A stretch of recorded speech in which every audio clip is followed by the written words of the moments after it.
ভোটের দামামা বেজে গিয়েছে, প্রচারে তপ্ত বঙ্গ। বিভিন্ন দলের বিভিন্ন শিবিরের যে প্রার্থীরা তারা একেবারে প্রচারে নেমে পড়েছে। আর বহরমপুরের ছবিটা আপনাদেরকে দেখাবো। বহরমপুরে প্রচারে নেমেছে অধীর রঞ্জন চৌধুরী। হাতে সময় নেহাতি কম, সামনেই লোকসভা নির্বাচন, আর তার আগে প্রচারে নেমেছে কংগ্রেস প্রার্থী অধীর রঞ্জন চৌধুরী, বহরমপুরের কংগ্রেস প্রার্থী। রবিবার সকালে বহরমপুর শহরের চুয়াপুর এলাকা থেকে পায়ে হেঁটে প্রচার সারেন তিনি। বলা বাহুল্য, কংগ্রেস গড় অর্থাৎ অধীর করে অধীর রঞ্জন চৌধুরীর এই প্রচারকে ঘিরে জনসাধারণের মধ্যে উৎসাহ লক্ষ্য করা যায় অদ্ভুতভাবে। এক কথায় আজ ছুটির দিনে বহরমপুর শহর জুড়ে কংগ্রেসের এই নির্বাচনী প্রচারে জনসাধারণের উপস্থিতি ছিল চোখে পড়ার মতো।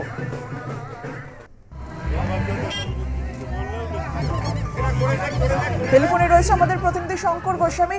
শঙ্কর, প্রচারে অধীর রঞ্জন চৌধুরী, কি ছবি দেখা গেল?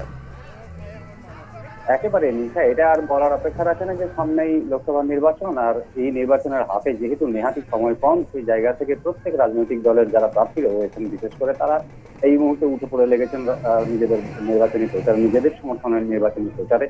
সেই জায়গা থেকে আজকে বহরমপুর শহরে প্রচার অভিযানে নেমেছিলেন বহরমপুরের 5 বারের সাংসদ, কংগ্রেস সাংসদ অধীর রঞ্জন চৌধুরী। তিনি বহরমপুরের চুয়াপুর থেকে যখন যাত্রা শুরু করলেন, সেই যাত্রা শুরু করার মুহূর্ত থেকে শুরু করে যাত্রা শেষ হওয়া পর্যন্ত, অর্থাৎ আবার পুনরায় বহরমপুর জেলা কংগ্রেস কার্যালয়ে এসে যে যাত্রা শেষ হয়, সেই শেষ হওয়া মুহূর্ত পর্যন্ত যে জনসাধারণের মধ্যে আনন্দ, উচ্ছ্বাস, একটা উদ্দীপনা লক্ষ্য করা যায় এই অধীর চৌধুরীর প্রচার অভিযানকে কেন্দ্র করে, তাতে এটা বলার আর অপেক্ষা রাখে না যে সত্যি এটা কংগ্রেস গড় বা যে অধীর গড় বলে যে পরিচিতি অর্জন করেছে, এটা এমনি হয়নি।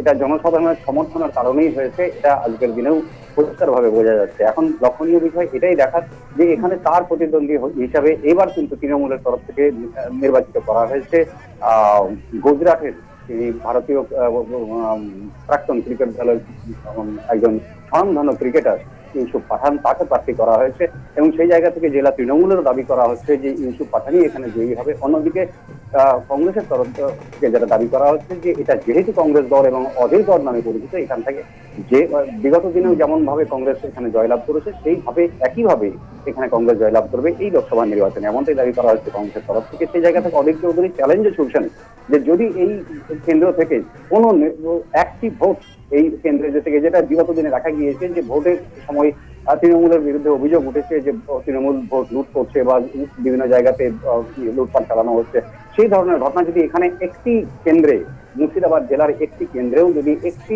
ভোটও যদি সেইভাবে লুট করা হয়, তাহলে তিনি রাজনীতি ছেড়ে দেবেন, এমনটাই তিনি দাবি করছেন এবং এমনটাই তিনি আশ্বাস দিচ্ছেন জেলাবাসীকে যে নির্ভয়ে তারা অন্তত ভোট। অধীর চৌধুরীর বক্তব্যকে ভোট কাকে দেবেন সেটা বিষয় নয়, কিন্তু শান্তিতে নির্বিঘ্নে নিজের মনের যে বিচার সেইটাকে আপনি জনসাধারণের সামনে প্রকাশ করুন।